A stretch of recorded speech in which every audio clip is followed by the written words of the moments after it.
Hey everybody, it's Lon.TV, and we're taking a look today at the Razer Wildcat. This is a premium $150 controller for the Xbox One and Windows 10 from Razer. It has many of the same features that are on the Microsoft Elite controller for the same price. Now, I haven't looked at the Elite controller yet, so I can't really make any direct comparisons, but I will look at a few things that this one doesn't have, perhaps, that the other one does, and vice versa, because there is enough, at least from the marketing materials, to make those comparisons. But I can't tell you which one is going to be better. All I can tell you about is what I think about this particular controller. Now, I should mention, in the interest of full disclosure, that this came in free of charge through the Amazon Vine program. Amazon has a program where they will match up items to reviewers, but there's no direct communication with Razer or with Amazon back to me. So everything you're about to see here is my opinion alone. Nobody is paying for this review, and nobody's going to review this video prior to it being posting. If you want more information on my disclosure policy and the Amazon Vine program, you can look down below in the video description and read all about it. Now, one of the things that I noticed about this when I first took it out of its very fancy padded case here is that this doesn't feel like a $150 controller. It feels pretty much like a lot of other third-party controllers might feel. In fact, it actually reminds me a lot of the Razer Servo, which is another Razer controller, about $80 for that one. That's a Bluetooth controller primarily for Android devices. They pack it in with their set-top box Android TV player. And like the Servo, it has very, very short travel buttons, and they're mechanical. So what you'll hear when you're pushing them is a little click on there, so they feel very responsive, very, very short actuation time, so very much geared towards rapid-fire gameplay, because you don't have to push the button down very far at all to get it to actuate. So that is a good thing if you are into a lot of rapid-fire modes. Now, you'll notice on the marketing materials that there's a big green grip around it, which it comes with. However, it comes like this. You get this sticker that is the grip that you have to apply yourself. They did at least print some of the logo on here, so you know where to line it up initially to get it on there, but very inelegant, I think, for something so expensive to have this be the way you get the grip installed. Now, I know a lot of people want the choice of whether or not they want to use the grip or not, but I think having some more elegant way to actually get it on the controller would have made a lot more sense, just because you are spending so much. To get a sticker in the box is a little cheap to me. I would imagine these wear down after a while, so if they're probably doing this so you can buy replacements later if you wish. Another thing they have in the bag here is a little topper for your control sticks. So the control sticks are rubber, but they might be a little bit more slippery than the stock Xbox controllers are. So if it's too slippery, you can slide on one of these Xbox green little hats, and you get a nice rubber grip that is really going to grip your thumb a lot better than just it will bear there. So you do have some options for how you want the controller to look and feel. There are no weight options, though, so the weight of the controller, again, pretty lightweight, is going to be the weight that you'll get when you take it out of there. It's also not wireless, so it has to be plugged in at all times. You get a pretty nice USB cable here. It's got a breakaway as well, so if somebody trips over the cable, it will break away, hopefully before it drags your PC or your Xbox One off of whatever table it's sitting on, but no wireless support in here, which you do get on the Microsoft Elite controller. My biggest gripe is the directional pad. This was a problem I brought up with the Razer Servo on the Android side. Same D-pad here, very large distance between each of these buttons for the directional pad, so much so that it's hard for retro gaming and other games that rely on directional pads. Probably better, though, for games that use the directional pad for weapon changes or map lookups and that sort of thing, so you might do better with that. You do have some other controls here on the bottom. I'm going to get to these two buttons next because I want to talk about these two first. This is your mic mute button here. There is a standard headset microphone adapter at the bottom there. You also have a volume control button here, so you can push this and then control the volume with your directional pad to get the right volume controls.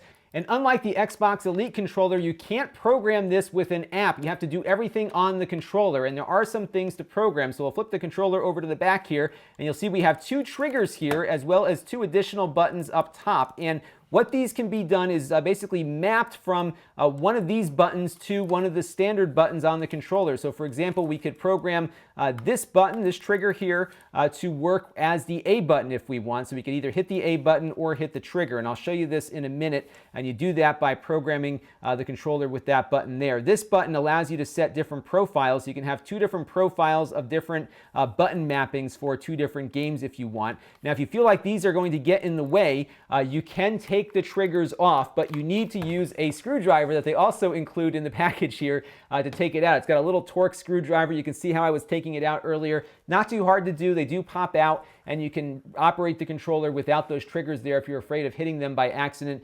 The Elite controller will also let you pull their little triggers off as well, so you have the option to do that, and you can still keep these two triggers up top here, which for some people might be better, because if you really don't like having these triggers down here, you can take them off, yet still get a mapped button at the top of the controller that you can map to any of the other buttons on there.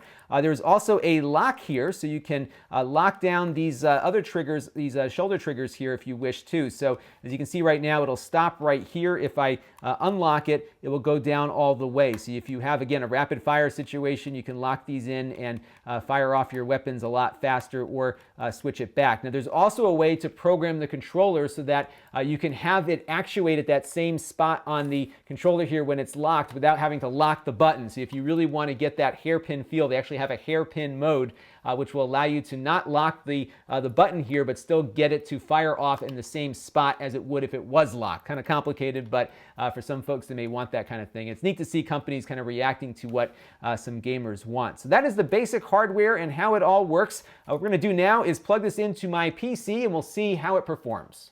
All right, so let's take a look at Grand Theft Auto 5. And the one thing that I noticed right away was just how precise these sticks are. So they're very sensitive, but not in a bad way. So they really do respond nicely depending on the type of move you're trying to make. So if you're trying to do a very slow, fine movement here, you can see you can get that done, but you can also move very quickly here as well. So they really respond to the kinds of moves that you're making, and they're not overly sensitive when you don't want them to be. So I think that is pretty nice. It really feels nice there.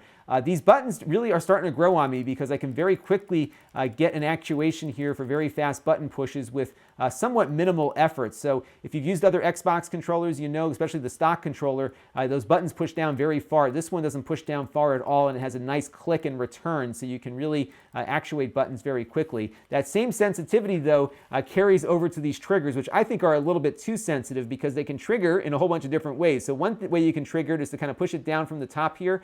You can also push it down like a normal trigger might, especially based on how it's designed here. You've got kind of a nice trigger pull there, but it also can fire off from the side here by accident, and I did that a couple of times as I was using the controller. Just by putting my finger against it here, it sometimes will fire off on me. So if you're concerned about making accidental movements, you'll want to be very careful about how you program these triggers, and you might want to remove them altogether if you're really worried about making mistakes, because it's very easy to do that with these. I'll show you how to program that in a second here, but that is really something to be concerned about, especially if you are in very competitive play. Now, to program this, what you want to do is first put it into one of the profile modes. So you hit the profile button here, and you can see right now we're on the profile 1 here with the green button on the left. This is profile number 2. So you select the profile you wish to program. What you do now is hold down the program button, and while you're holding it down, we're going to hold down the trigger here on the back, and then I'm going to hit the X button. The controller will vibrate, and now when I hit that trigger, it's mapped to jumping. So I'm no longer shooting when I'm hitting that trigger.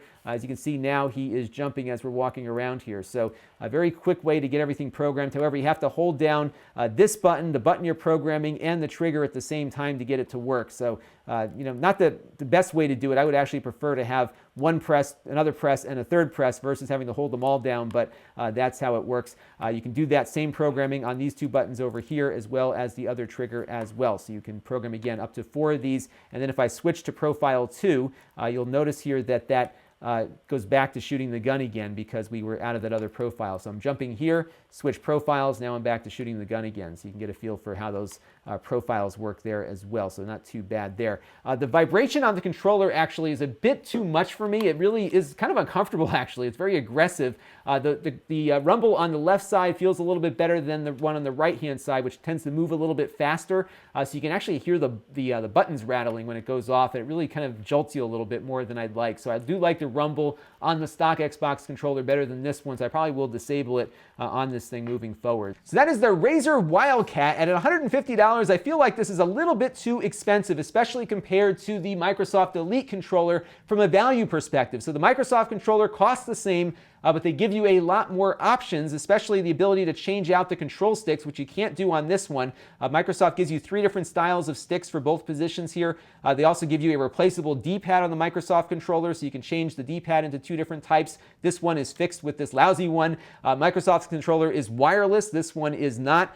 So again, a lot of things that you'll get on the Microsoft package for the same money that this one doesn't provide. I also felt that the stick-on grips here were really cheesy for a premium product. They should have come up with some better way to get these things on here than just peeling the back off and trying to get them positioned properly onto the controller. It feels like I'm finishing the factory's work here as opposed to buying a premium product that should have some engineering behind how you get removable grips on better than some 3M tape on the back of it. So that really was a big turnoff for me, especially given how much this thing costs. So it does control nicely, though. It really does feel like a nice experience when you're using it. Those triggers, though, are a little bit too much of a hairpin at the bottom, and the rumble on here is way too aggressive. I was really kind of surprised by how like almost bone rattling it is. It's certainly button rattling when it goes off on there. So not the best tuning on the rumble side either. So all those things together really make this feel like more of a maybe a $90 or $100 controller versus something that you're going to pay $150 for.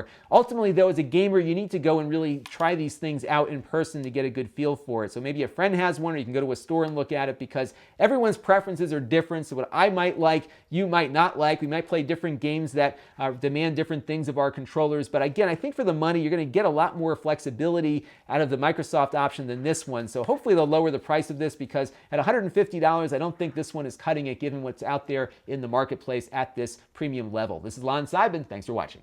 This channel is brought to you by my Patreon supporters, including gold level supporter Shabib. If you want to help the channel, you can by contributing as little as $1 a month. Head over to Lon.TV/Patreon to learn more. And don't forget to subscribe. Visit Lon.TV/S.